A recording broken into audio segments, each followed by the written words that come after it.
Hello everyone and welcome to WGBS TV Live, brought to you by Superman homepage, the fan site in the world.com, the number one Superman.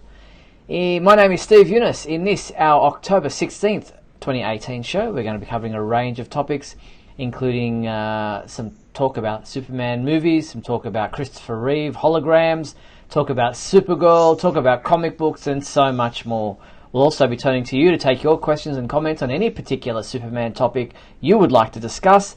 And to let you know how all that works, let me introduce you to my co-host, Mr. Michael Bailey.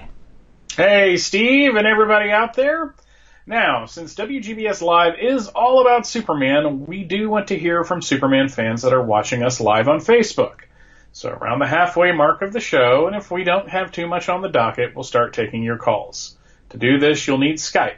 So you get on Skype, you find Superman homepage, you message us, wait for us to reply, and then we will try to get you on. Also, if you do get on, please turn down any speakers or whatever you have in the background so that we don't have that delay thing.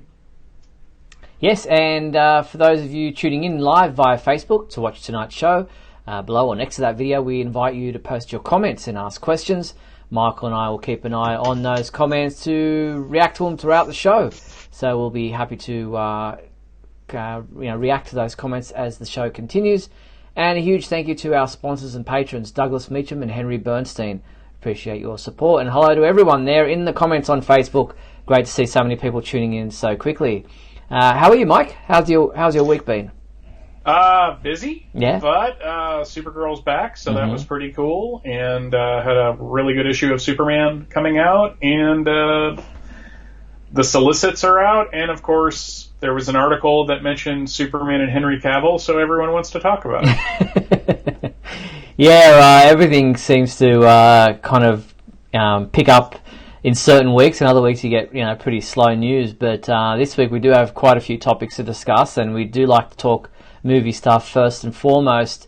And Variety published an article discussing the Flash movie, the standalone Flash movie from Warner Brothers, and talking about how the start of production has been delayed and pushed back, and almost a throwaway paragraph in there stated that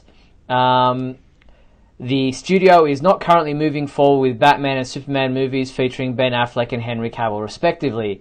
And that seems to have captured more attention than the whole Flash article itself. And I almost wasn't going to report on it because it was just like, yeah, we know they're not moving forward on anything at the moment, so, why is there so much attention to this? And I guess it's just the short attention span that the internet seems to have, and it's nothing new. We know that Warner Brothers don't have any plans for a Superman movie at the moment, which means, yes, there probably isn't any plans with Henry Cavill at the moment either, because of the fact that he plays Superman in these movies. So it's kind of, they go hand in hand. I just don't understand the want or the need to keep rehashing this whole train of thought. I think there's a couple of things going on here. One, you have to fill the vacuum, and sites and social media and stuff. It's something to talk about.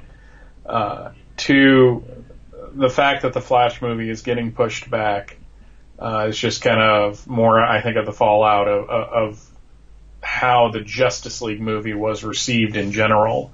I really think Warner Brothers wanted to use that as the springboard into Aquaman and Flash and Cyborg.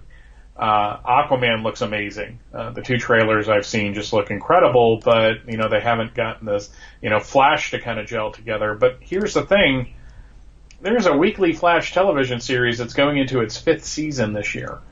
And I think because of that, this approach that Warner Brothers is taking, so there's the movie universe and there's the TV universe. I honestly think that is turning out to be kind of probably more of a problem than they were considering. And also, I think there is a legitimate and understandable feeling among Superman fans that Warner Brothers is sort of leaving money on the table by not getting a movie together, as quickly as we want it to. Now, some of that is fan entitlement, but I also think that there's a certain level of...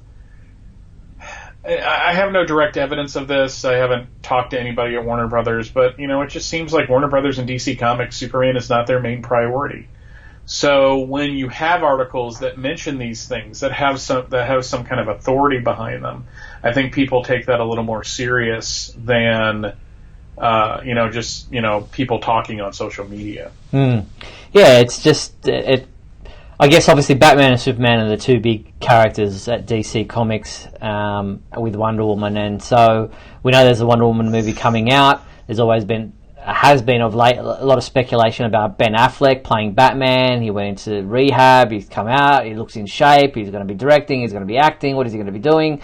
There's a lot of speculation there, and then obviously the same goes hand in hand with Superman and Henry Cavill, and Cavill's moving on doing other projects, and there's all that talk about the Shazam movie cameo and all that kind of stuff, and so whenever the Batman and Superman are mentioned, it gets a lot of attention, and that's understandable. So I understand that there's, that kind of gets rehashed, and Variety is a well-known and well-respected trade mag, and, so there's a lot of weight to what they say, but it's pretty much all I can see here is that they're regurgitating all the stuff that we've already seen in recent times about the speculation about their not moving forward with a Superman movie with Henry Cavill, and that's just because there's no Superman movie in the project department at the moment.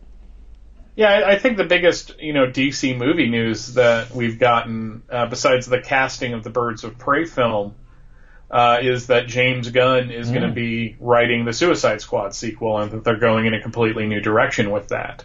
So it's just, I think it also has to do with the fact that, compared to Marvel, DC and Warner Brothers really still doesn't have their act together in with their movies.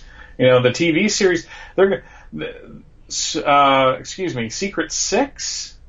Yeah, Secret Six, that more recently was written by Gail Simone, it's gotten a pilot commitment at CBS. You've got 15 different series on the CW. You've got series on the DC Universe app. Titans, just premiered this past week. There's going to be a Swamp Thing show. There's going to be a new Young Justice animated, season and all that. And it just seems like as far as the movies, they're like, we'll get to it at some point. Yeah. And I don't know if it's just getting a movie made at Warner Brothers is that difficult.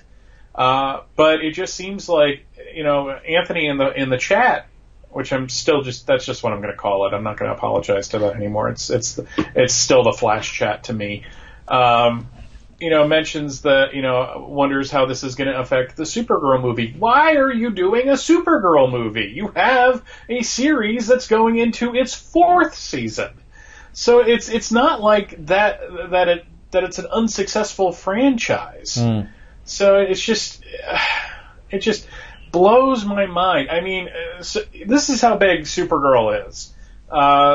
I forget the name of the publishing company, and I do apologize for that. They actually did the Superman calendar that I've had up this year. They released, the slate that they're doing next year. They're doing a Supergirl Silver Age calendar. I mean, that to me says, okay, Supergirl is now in that kind of upper echelon of characters that she's getting her own calendar right next to Superman and Batman. So why would you do a movie at that point? What is it in the audience that they're not going to get every week or on Netflix that they can watch 3 seasons of right now, or when it moves to the DC Universe app, which I'm assuming it will? Why are you doing this? Why aren't you focusing on the characters that don't have a television series going on? And that's basically my question at this point, is why are we even talking about a Flash movie when the TV series is still a thing?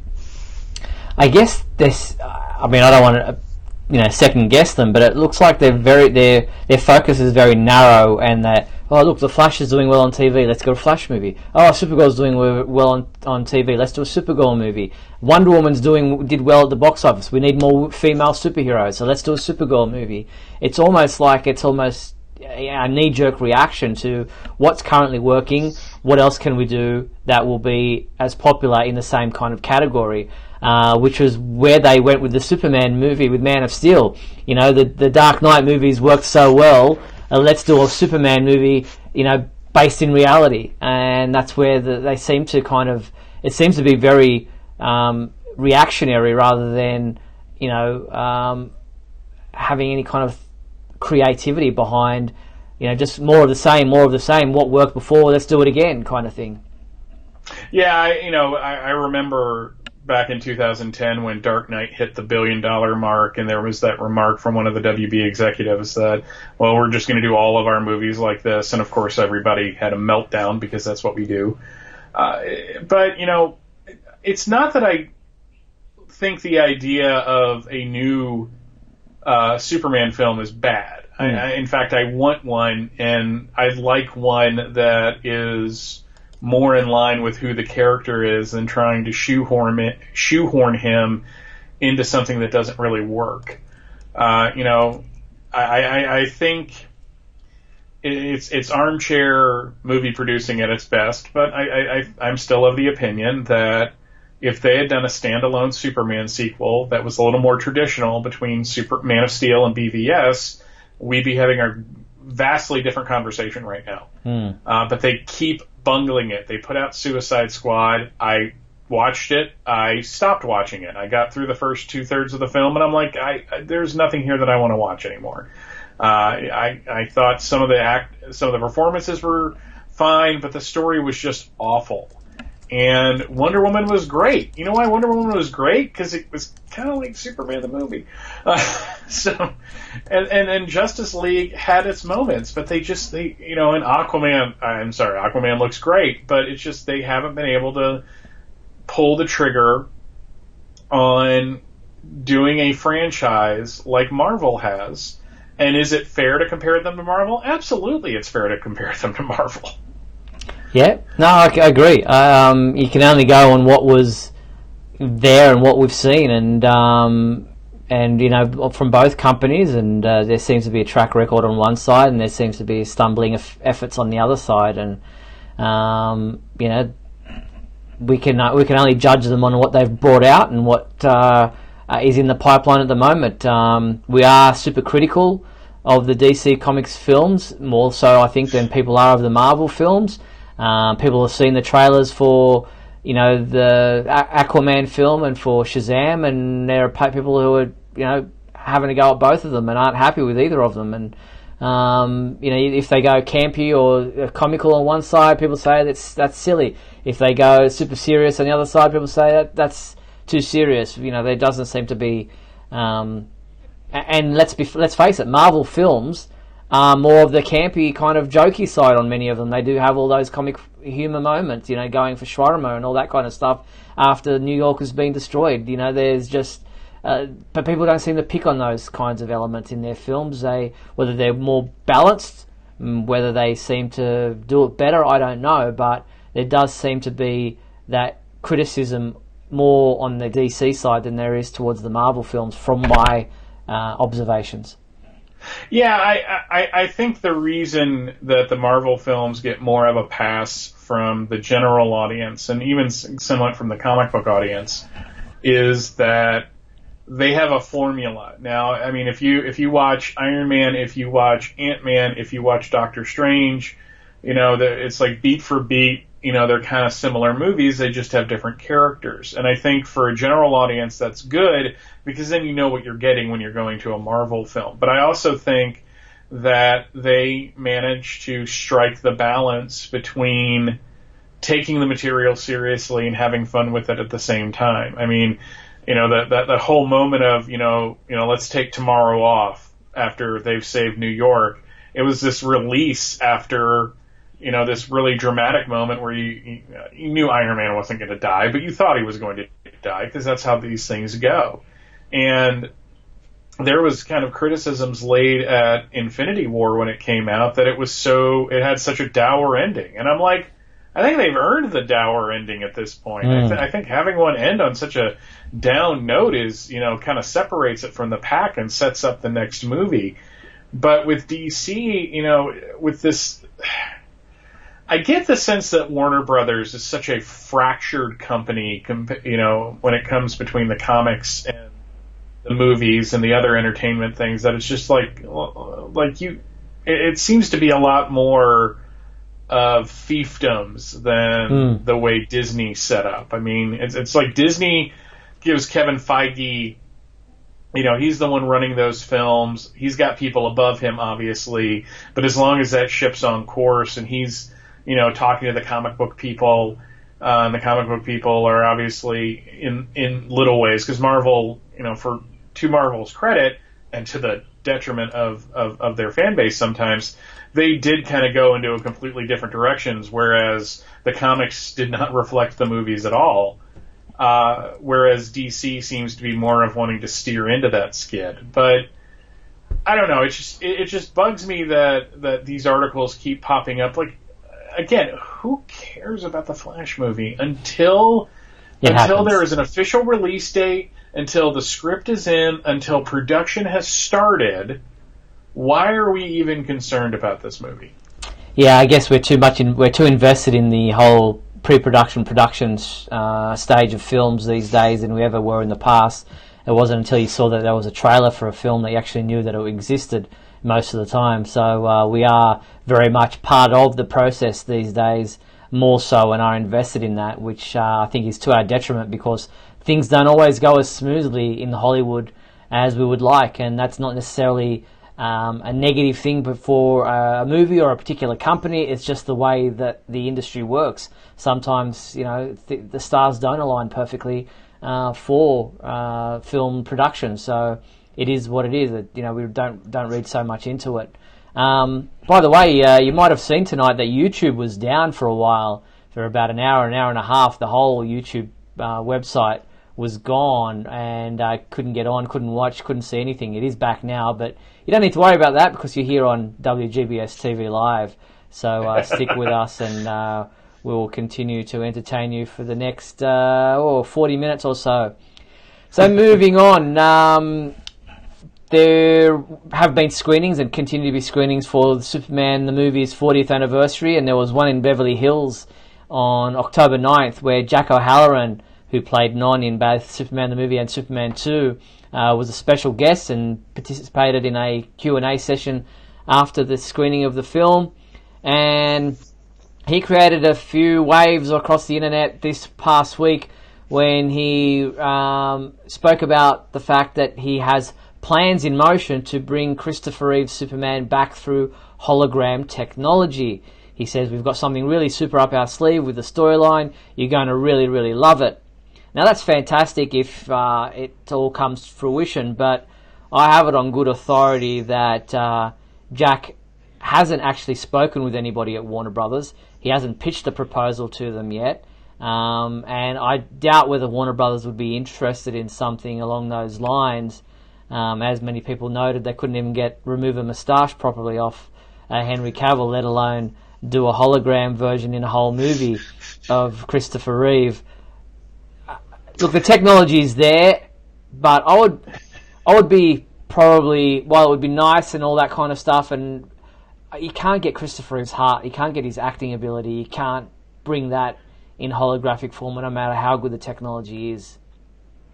More than that, it's creepy. One of my biggest criticisms of Gary Frank's run on Action Comics is that he would, and especially in Secret Origin, is that there were times where he was so slavish to Christopher Reeve and that look that I know there were a bunch of people that were just gaga over it because St. Christopher is so important to people. And I love those movies. I mean, I'm really looking forward to in November getting to see it on the big screen. But I think this is going to sound weird. I think at this point we really need to move forward. The idea of trying to bring back that image of Superman and do something new with it, especially now that he has been, gone for 14 years. I just think it's a terrible idea. I think it's, like you said, it's going to be soulless. It's going to look like that. It's going to look like him, but there was an ineffable quality to his approach to that character that I don't think you can really get across in animation, which is essentially what it is. We're calling it holograms. It's animation. It's computer-generated images. So I just, the idea of, on that level, why don't we just have a movie that's full of all of the Superman? Why don't we have a George Reeves, Christopher Reeve team-up special with it? And just at the end of the day, it just makes me feel weird. Yeah, I mean, I've got all the love in the world for Jack O'Halloran. I love the fact that he wants to continue to promote and, has that, wants to honour the legacy of Christopher Reeve Superman films, and the fact that he was part of them probably has a lot to do with it. And Jack copped a lot of criticism for his comments on our show and elsewhere, where he's spoken about having an altercation with Christopher Reeve and thinking he was a bit of a douche at the time and that he didn't really get along with him, and so he's probably not. I can't speak for Jack, and I wouldn't want to do that, but there are ulterior motives here, and I love the idea that he wants to honour the legacy, but I think until you've actually spoken to somebody at Warner Brothers, until you actually have plans in place with them, then it's probably not the best idea to go around and speak about them in public as if it's actually happening. You're going to disappoint a lot of people if you do that. Yeah, especially what we were talking about before. The internet is starved for any kind of news. So you float that out there, and it's probably done on purpose, which is fine, because, that's how you get things going. But just to kind of float that out there and then it not have anything really behind it, and you're hoping that maybe he was hoping, and again, I'm not trying to speak for him either because he's gigantic and kind of afraid of him, but the idea was he talks about it and then it gets back to Warner Brothers likes it, and the project goes forward, which, is as legitimate as anything these days, really. Yeah. But it's just, I just think we are the generation that didn't let go. Yeah. And you can tell that by the fact that there is a Bumblebee movie coming out where the Transformers actually look like the Transformers from when I was a kid. And I think at some point we just gotta let the stuff from our generation or what we loved go. Imagine if the baby boomers, when Superman the movie came out, did nothing but complain that it wasn't George Reeves. Just imagine going through the 80s with, that's not my Superman. My Superman lays on a glass table. It has the image going behind him. And it's just like, no, you let the new generation have their Superman. You let them have their version of the character. And just constantly going back in art or in the idea of a CGI. I mean, Anthony brought up in the chat that in Rogue One, through computer animation, they made a character look like Grand Moff Tarkin. And I got to tell you, every time that thing was on screen, it's a person, but every time that character was on screen, it was distracting because I knew it wasn't him, and I knew it was a computer-generated image, and because of that, I never accepted it, which made those scenes really kind of annoying. And even the Carrie Fisher thing at the end of the film, I'm like, well, I'm glad there was only 30 seconds, but it's just, we recast, move on, I guess is my overall point there. Yep, I agree with you there. It's a nice novel idea, and I love seeing people do that, like those Superman versus Hulk animated things that Habjan has done on YouTube. That's a nice look, and it's nice to kind of see that in CGI form. But we're just talking about a fight there. There's no actual dialogue. There's no actual, characterization. It's just two characters going, toe to toe. And that's if you can do that, then great, do that for those purposes. But seeing an entire movie done that way, I think, would be an injustice to the memory of Christopher Reeve in many ways. So I say, as you said, leave it in the past. Let's move forward and continue on. Okay, other than that, in movie news, the one of our reporters, T.A. Hewitt, was in attendance at New York Comic Con last weekend, where he got to participate in a number of roundtable interviews with creative people involved with the Reign of the Superman animated movie, which is coming up in early 2019. And he got to sit down with Patrick Fabian, who does the voice of Hank Henshaw, Nyambi, the voice of Martian Manhunter, and also the co-writers Tim Sheridan and James Krieg, and James Tucker, the executive producer. And if you want to check out those interviews, they are up on our website. They are pretty lengthy, so I won't play any of them here, but they're well worth a look at, and they give you an insight into the upcoming, highly anticipated Reign of the Superman animated movie out early next year. So make sure you check them out now that YouTube is up. Yes, now that the platform works again, please go look at those. Exactly. All right, we're going to take a quick break. We're just almost at the halfway point here of tonight's show, so we're going to play some messages and then come back on the flip side to talk about the first episode of Season 4 of Supergirl right after this. Back shortly.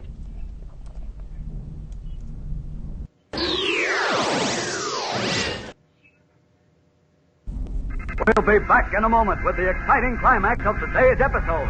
So stand by.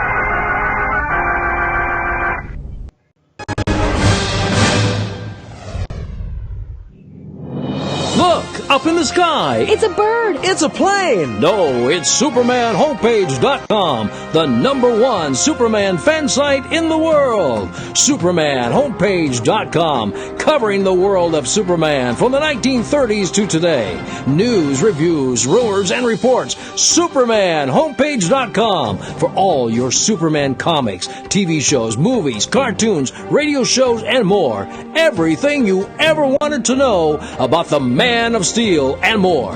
SupermanHomepage.com. Thanks, Superman Homepage, for all the support over the years. I really appreciate it. I'm Matt Bomer. I'm the voice of Superman and Superman Unbound, and this is the Superman Homepage. Right here on Superman Homepage. I'm freezing. Superman! Uh-oh, sounds like Lisa and Scott are trapped in the icy cave of that frosty-faced villain, Captain Cold. This is a job for Superman. My fast freeze zapper will freeze Superman forever. No way, Captain.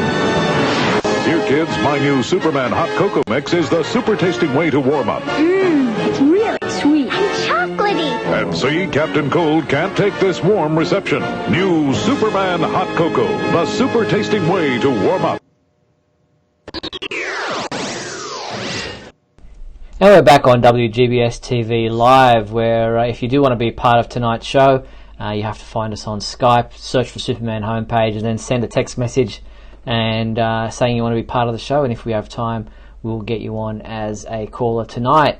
But as I mentioned before the break, we're going to be talking about Sunday night. I'm going to say last night because it used to be the night before, but Sunday night's first episode of Season 4 of Supergirl. It was titled American Alien, and it was a good, great return for the series. I enjoyed the episode. Our reviewer Mark Lax, who's a regular on this show, said it was a great opening episode for the 4th season, and he gave it a 4 out of 5. What did you think of the episode, Michael?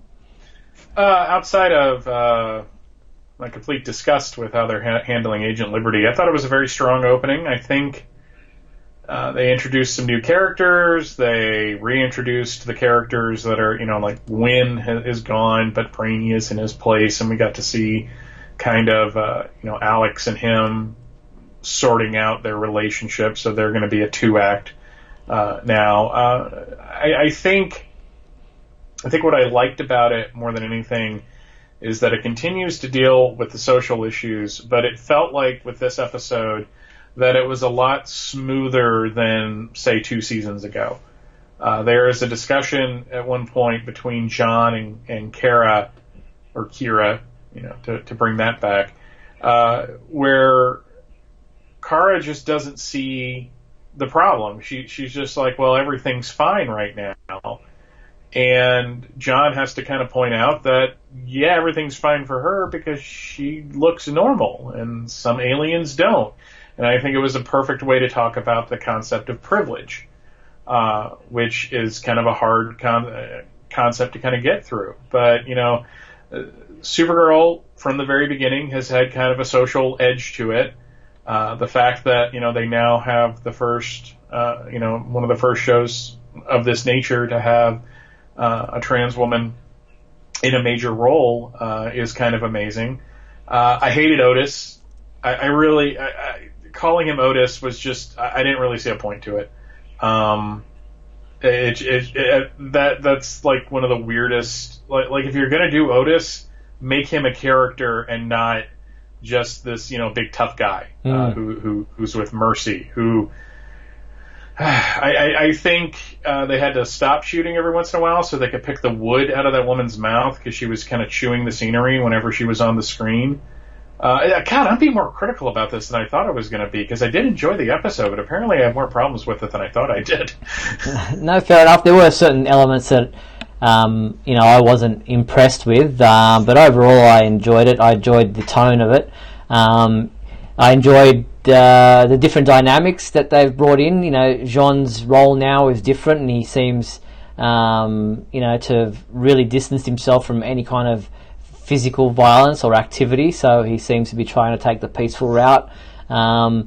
It was kind of set up that there were going to be elements of that were going to bring Supergirl down because of the fact that she was so cocky in the beginning and thought she had everything under control, and for the first time everything seems to be, so good. It was like, yeah, that's like a, the death knell of any kind of normalcy you're about to have just by stating that. There was the whole Guardian thing. I think they've kind of put the knife into Jimmy or James being the Guardian ever again, which is probably to most fans' satisfaction. The Mercy and Otis thing, kind of very cliche characters, so it felt a disservice to the names of those characters and the history that those characters have in the comics and in the movies. What else? I thought that Nia Niles' character brought in was a very nice kind of mirroring of how Kara was in the very first season, the very first episode, and that how it played out that Kara was almost becoming Cat Grant in the way that she reacted, and how much of her character has grown and matured, and there were some elements that I really liked, and there was some that kind of took me out of the story a little bit and were like, that was a bit cheesy, or that was a bit, poorly done. But overall, I enjoyed it.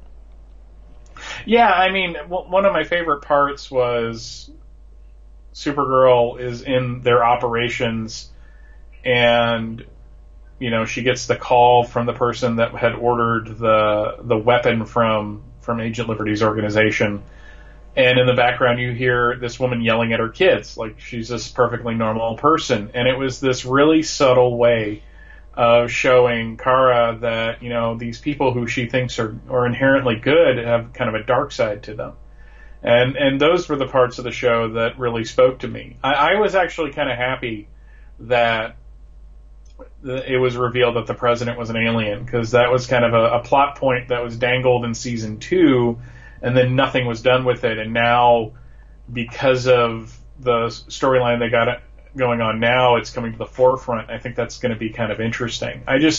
What I'm worried about more than anything is that Agent Liberty is going to be this horribly racist person who is for humans first, and these aliens have to go, and look at my backstory where my dad was mean to me when I was a kid, and he's the reason why I'm the way I am. And then at the end he does a reverse heel turn and becomes a good guy. And it's just like, if that's how you're getting there, pick another character. I was talking about this with my wife. I'm like, and she had no idea what I was talking about, obviously, but I'm like, why didn't they just use the character from Superman and the Legion of Superheroes, who was Earth first and against aliens and had that kind of militaristic outfit? Why use Agent Liberty? It's not like there were all those Agent Liberty action figures and coffee mugs in the 90s where you just have to bring him in. I think Earthman was just as obscure as Agent Liberty is. So maybe it's the name they like. Yeah, it's probably that. I mean, because I am an agent for liberty. And it's just like, okay, I get it. I wonder how many times we're going to have to hear that through the course of the season. It'll become like Neil before Zod. There are two things I wanted to bring up. One, Anthony mentions in the comments about the fact that they mentioned that Superman is off-world visiting Argo City, which is an interesting kind of throwaway line there on a newspaper and during one of the reports or something. So they do mention that Superman is off-world, so that's kind of answers to many of the fans going, where is Superman? Why isn't he coming in and helping? Why isn't he involved? But Argo City, him being there, that's an interesting one. Yeah, I like that because one of the things that I had a problem with last year is that, Kara discovers that she's got all these people. There's this whole world out there, this whole city floating out there. It's just like, why don't you tell your cousin? Yeah. I would also argue, this is going to be my really snarky comment about the episode, is John's just like, well, I'm just not going to be in the action. I'm like, oh, so it's going to be like the first two seasons. Okay, so this really isn't a role reversal for you, John. No. The other thing that bugged me about this episode, and it's probably a little bit of a nitpick, is that Supergirl is chasing Mercy and Otis where they're doing that motorbike chase and she's behind them. And then Otis gets shot and starts falling, and Supergirl all of a sudden puts on a burst of speed and catches him. Why didn't you put on that burst of speed when you were chasing them? Like, why didn't you hit their tires with your heat vision that comes out of your eyes at the speed of light? I mean, my wife actually said the exact same thing when we were watching it. She's just like, why didn't she just catch both of them? She's fast enough to do that. And I'm just like, yeah, I got nothing on that. That's faster than a speeding bullet, but obviously not faster than a motorbike. So that's a problem. Well, maybe she just thought that their riding was so sick that she was just impressed with the way right. they were dirt biking it through the woods. So that was the first episode of Supergirl for season 4, and yes, we are nitpicking being a little bit snarky, but overall I enjoyed it, and it's good to have these shows back. I'm glad to be able to sit down and watch them. And we do have the promo for the next episode of Supergirl, which is titled Fallout, and here is that video right now for you. Remind the world that there is still goodness here.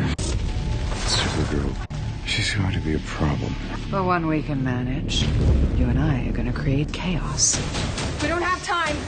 I want you to feel fear. Supergirl, all new Sunday at 8/7 Central on the CW. So there you have it. There is the promo Fallout for Supergirl Season 4, Episode 2. And obviously Kryptonite is heavily involved in this particular episode, which reads, a shocking revelation causes chaos in National City. Supergirl sets out to capture Mercy Graves while Alex takes control of the DEO. Back at Catco, Kara decides to write an investigative story on Mercy and asks Lena if she can interview her as Mercy has ties to Luthor's. Meanwhile, Brainy meets Nia and the two end up in a precarious situation. Yeah, then I think they go out for some hot dogs. I just and then John has coffee with somebody. It's how these synopsises are being written. So I'm in a mood tonight. I don't know why. I've been having a pretty decent week.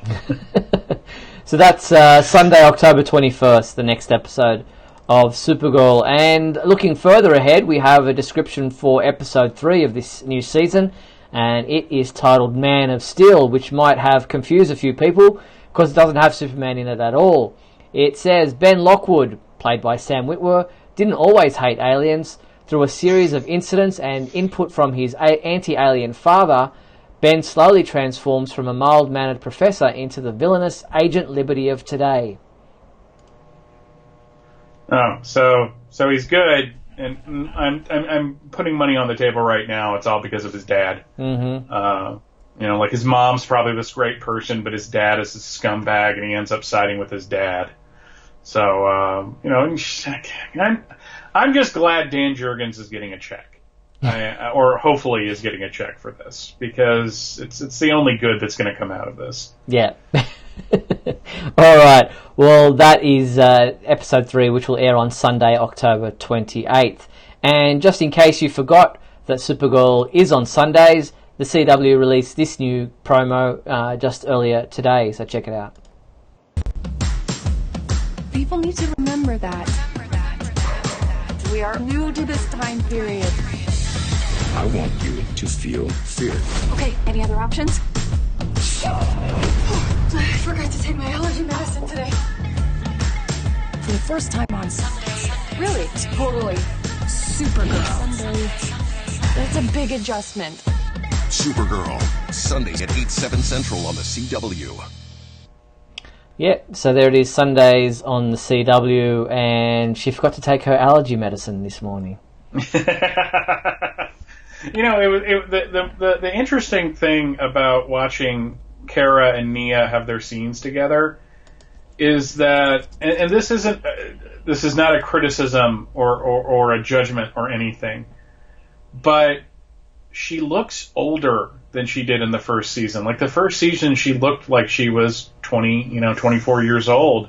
But seeing her with Nia, I really like that they've progressed Kara as a character, that she's so much more confident in her civilian identity now, and that she can have this kind of role reversal. I really liked that. Mm-hmm. I think it was actually my favorite part of the episode.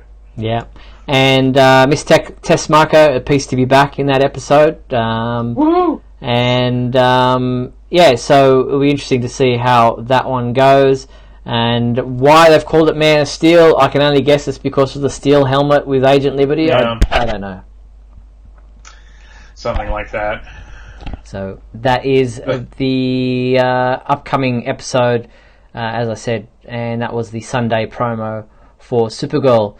Now the other big one, the other big news this week that created a heap of interest and sent hits to the website skyrocketing during the week was this photo posted by Stephen Amell showing Tyler Hoechlin in a black Superman costume in between both Grant Gustin and Stephen, who obviously play The Flash and Green Arrow on their respective TV shows.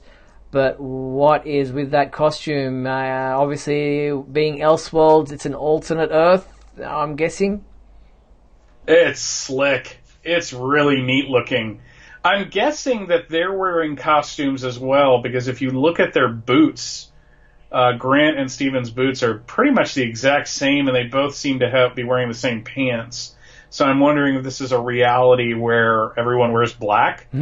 But I saw this and I was just like, wow, that looks amazing. It looks almost priestly. Maybe that's just my Catholic roots, influencing me. But I did notice on Twitter, Jason Inman made a mullet joke. So way to grab that low-hanging fruit. Oh God, no! But I like the idea that we're not only going to see him as Superman, but we're going to see alternate Supermans. They released that poster today too of Stephen Amell in the Flash outfit and Grant as Arrow, and I was just like, wow, they are going all out on this. Which again, as I was saying last week, it's the only way you're gonna really. You're not going to top last year in terms of the action and what they did with the characters. So the only thing you can do is just do something really different. So having Superman in a black outfit, I don't know if it's an evil Superman. I don't know if it's just that's what that reality is like. But think about it this way. They didn't want to spend the money to give Tom Welling a Superman suit. I remember that being one of the things that's like, well, those costumes are expensive. And they're just like, yep, not a problem anymore. We're just going to paint it black like it's a Rolling Stones song. I mean, it's just, I am so looking forward to this. Yeah, and there's the poster image of Oliver in the Flash costume and Barry in the Green Arrow costume. What's happening there? Why they're swapping? Obviously, it's all about being an Elseworlds, therefore anything is possible, anything can happen. Hopefully we get to see Superman in his traditional costume, along with Lois obviously being part of this, so not just the, I guess, New 52 inspired black version because of the high collar, I'm saying that. It has a lot of tongues wagging. We just don't know what this is going to bring up, but it seems to be really, they're just going all out. Yeah. I also like the fact that they apparently are just having a good time. I know Grant Gustin's a huge Superman fan, so this is probably a really big deal for him to get to be the Flash next to Superman. But man, I keep looking at that outfit, and I'm just like, it's just so neat looking, the cape and everything. And somebody, when I was talking about it on my Facebook page, somebody floated the idea that maybe they're trolling the Snyder Bros a little bit. The people that really wanted the black costume, and I'm totally okay with that, because even my feelings about Agent Liberty notwithstanding, this universe has not let me down in any moment where it's counted. So if they're gonna poke the bear a little bit, go for it. It's like, you wanted a black Superman costume, we got your black Superman costume right here. So there have been also some comments on Facebook and social media about the fact that Superman seems to be shorter than both of them, and that's just nitpicking, because movie magic, they can make people look much larger. This is just a candid photo on set. Don't read too much into it. Superman will look the proportionate size. And yeah, if they're on screen together, they'll just lean back like James Olsen. So that is the Elseworlds 3-night crossover event coming up in December 9th, December 10th, and December 11th. And yes, the Flash is on the Sunday, Supergirl is on the Tuesday. Doesn't really matter, you'll be watching all 3 nights, so watch Elseworlds in December. Until then, continue to watch The Flash, Supergirl, and whatever other CW shows you enjoy. Looking forward to this one as you are. I just wish those belt buckle things on the shoulders weren't there. They got so much else right about it that I'm just not. I'm not going to complain. Yeah, fair enough. I'm with you there. All right, well, let's move away from TV news and look at the comic book side of things. And Superman number 4 came out this past week, and it was the part 4 of the Unity Saga story. It had the foil cover if you bought the print edition. Otherwise, you just got a very bland digital version. But it had a awesome variant cover with Superman leaping over the Daily Planet globe, which is now the background of the Superman homepage website. But it was rated a 4 out of 5 by our reviewer on the website, Adam DeChannel, who said that the 2 standout scenes for him were with John and Jack Sir, firstly because they were story relevant, and second as they served to flesh out the characters more. And this was an interesting element of the story where Superman was like, hey Jack Sir, don't you realise that Rogol Zaar is the one who says that he destroyed Krypton? Why are you fighting with him? Surely he would be your biggest enemy at this point in time. Yeah, I liked that element of it. I liked that Superman realizes that a one-on-one physical confrontation isn't going to go his way, but he's going to do it anyways because it gives them time, basically, to figure out a way to get the Earth. His main priority right now is to get the Earth out of the Phantom Zone. Him being in the Phantom Zone isn't a huge deal to him. But I liked that. There was some fun banter between Rogol Zaar and Jack Sir at the beginning of the issue. I think there was at one point an I know right, which is just that's purely a Bendisism. But I just enjoyed that, he's kind of getting into the heads of these characters, and that whole conversation with Superman and John. It's just like I think of popping Batman's head off every day. It was just it was very normal. Now, again, it's just like, why are we talking about Batman? This is a Superman book. But it served a purpose. It was a really nice moment between father and son where he's just like, you just got to be patient. You just got to let these things work their way out. And it was comedic because, it's kind of funny hearing Superman say, I sometimes literally want to pop his head off of his body. But it also makes him more human to me. So I really liked that flashback. Yep, and also out this week was Supergirl number 23, which our reviewer Glenn J. Clark rated this issue a 4 out of 5 as well. And I'm just trying to bring up the cover for you right here. Again, this was a foil cover, so looking at that doesn't look very enticing. But if you got the print edition, would have been a foil cover, so that would have been much more interesting to look at. But either way, Glenn, our reviewer, said, great writing with an interesting plot that makes you want more at the end of every issue. This was close to getting a 5 out of 5, but the lack of real story progression held the rating back a bit. Personally, I feel the last 2 issues could have been told in one. So, this is Supergirl off again, trying to find, what happened to Krypton and whether Rogol Zar really was the killer. This is part 3 of the Killers of Krypton storyline. Did you happen to read Supergirl at all, Michael? That I didn't have time to do, unfortunately, because of the way work was this week. I had both of them. I just didn't get a chance to read the Supergirl one, but I'm looking forward to it because I get the feeling in the way we've been talking, hearing you guys talk about it, that it might read better all at once after the fact and maybe not on a monthly level. Well, she's in the middle of a confrontation with the Green Lanterns at the moment, trying to go through their archives to see if the Green Lanterns and the Guardians knew anything about Rogol Zar and knew anything about his supposed involvement in the destruction of Krypton, and I guess that's probably a legitimate inquiry on her behalf to find out, because the Guardians are supposedly looking over the universe and trying to keep things on track, and surely they would know something, and they do appear to know something, but it seems to be harder to access that information because there are factions who don't want it known, and that's an interesting element that's getting in the way of Kara's discoveries. Yeah, usually, when you have these heroes and these organizations kind of team up, it's especially in the DC universe, it's more of like, well, okay, yeah, come on in, we'll show you what you need to do, but having the conflict be that she's not getting that information makes for a more interesting story. I mean, would we really think it'd be interesting if she showed up to the Green Lantern Corps? It's just like, I need something. I'm like, yeah, come on in. Then it's like an issue of them having coffee, which probably would. I mean, I'm not saying that wouldn't be interesting for an issue. I'm just saying for a storyline, you kind of have to have that conflict. Yeah.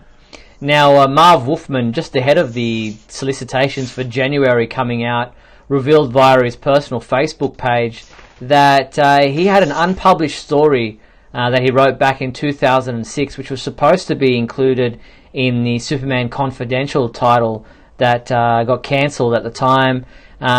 He thinks it's one of the best stories he's ever written, if not definitely in the top 10. He will finally see publication in January as part of the Superman 100-page Super Spectacular, which DC Comics is publishing on January 30th. Yeah, back in 2006, I actually moderated a panel at DragonCon with Marv Wolfman and Peter David, and I remember him talking about this story. He says, I've just written a story. It's the best Superman story I've ever written. So I'm glad that 12 years later, or I guess 13 years later almost, it's going to finally get published as its own big special, which is kind of cool. I like that idea. And that preview image is also really, really nice. It's titled Man and Superman, and it's a full-length Superman story with art by Claudio Castellini, and the story takes place during the weeks after Superman leaves Smallville, or Clark leaves Smallville to come to Metropolis for the very first time. Clark not only is in search of a job, but he's trying to figure out if he ever wants to become Superman. He's aware that the moment he puts on his uniform, his entire life and everything he's known before is about to abruptly change forever. So, really glad for Marv, if he loves this story so much, that it will finally see print, and will see print in a great publication like the Superman 100-page Spectacular coming out in January next year. Yeah, I also like that in that preview image, that Daily Planet building looks very kind of like an amalgam of a modern skyscraper and the LA City Hall, which served as the exterior shot of the Daily Planet on the George Reeves series. So there you have it. Now, as I said, the solicitations for January did come out this past week, and there were a lot of great books to look at, including Young Justice #1, which we've been speaking about before, that Superman 100-page Super Spectacular that we just mentioned. There's Action Comics 1006, There's Superman number 7, Supergirl 26, and a number of Justice League books as well. But some interesting stories in there to kind of look forward to. Yeah, I was, they announced the Young Justice thing, but to see the solicitation so soon after that, I was just like, oh yeah, this is real, isn't it? I was also kind of impressed at the Cyborg Superman figure that they showed the image at. That looks like a really nice figure, and that the Golden Age Superman Omnibus series is getting a new volume next year. That's coming out in July. So we're getting more Superman material that has not been reprinted since its publication. A lot of stuff is on the available digitally now, which is kind of, especially with Action Comics. I think they've gotten over 100 issues of the main series, but seeing that they're continuing with that omnibus series kind of makes me happy. So a lot of books to look forward to, and reading the Young Justice promo there, or description, it says Superboy, Wonder Girl, Robin, Impulse, Amethyst, they're all united in Young Justice number 1, the debut issue of a brand new series that also introduces new heroes Teen Lantern and Ginny Hex. When the nightmare dimension known as Gemworld invades Metropolis, these teen heroes reunite to deal with the situation, but they're shocked to discover the battle may be the key to the return of Connor Kent, aka Superboy. So looking forward to Young Justice number 1 coming out in January next year. Yes, I love that Superboy's haircut is seriously like emo. like he's got like every My Chemical Romance CD in his collection, or downloaded to his MP3 player. I swear to God. Fully sick, mate. Now the other one was Superman number 7 created a bit of a stir when fans read that it's the moment you've been waiting for, the shocking return of the son of Superman. A year spent travelling the stars changed John Kent. Our parents Clark and Lois ready for the all-new, all-different Superboy. Secrets are revealed, a new look debuts, and Superman's world is changed forever. Yeah, that's good solicitation copy. It's probably not going to be that big of a deal. Yeah, exactly. When all is said and done. Exactly. I mean, I'm looking forward to it, and I really like that. That cover is really sharp too. But yeah, I mean, it's like he's just going to come back. He's going to be a moody teenager. Yeah, and he'd probably be sporting a leather jacket or something. Yes, with that hair, and because it's John, it's Superman's father. He's got like vinyl, right? Because he's super into that. He says it sounds better. Yeah. I'm not quite sure of that still.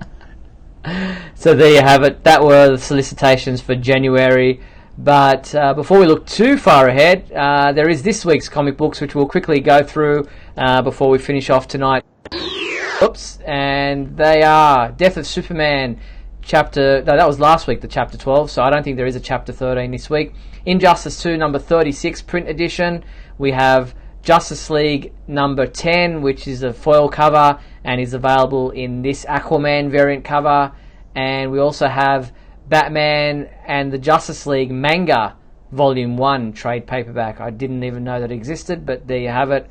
That is out this week as well. Of course there is. So that is pretty much it for this week's show. It brings us to the end of tonight's program, but before we do sign off, I'd like to thank everyone for watching tonight's WGBS TV live broadcast, and thank you to everyone on Facebook for your comments. We loved your participation in tonight's show, and a big thank you to you, my co-host, Michael Bailey. Thanks, Mike. Pleasure as always, Steve. And a huge thank you to our sponsors and patrons, Douglas Meacham and Henry Bernstein. And remember, if you want to sponsor the Superman homepage, please head to patreon.com/Superman homepage, where you too can be a sponsor for as little as $3. The complete 1-hour video of tonight's show will remain available on the Superman homepage website and our Facebook page if you'd like to watch it back or perhaps miss part of the show. But we'll be back next week on Tuesday, October 23rd at 7:30 p.m. Pacific Daylight Time for another edition of WGBS TV Live. Look forward to talking with you then. Until then, be sure to check out supermanhomepage.com for all your daily news updates on everything surrounding the Man of Steel. I'm Steve Eunice on behalf of myself and Michael Bailey. Thanks for watching WGBS TV Live, brought to you by supermanhomepage.com.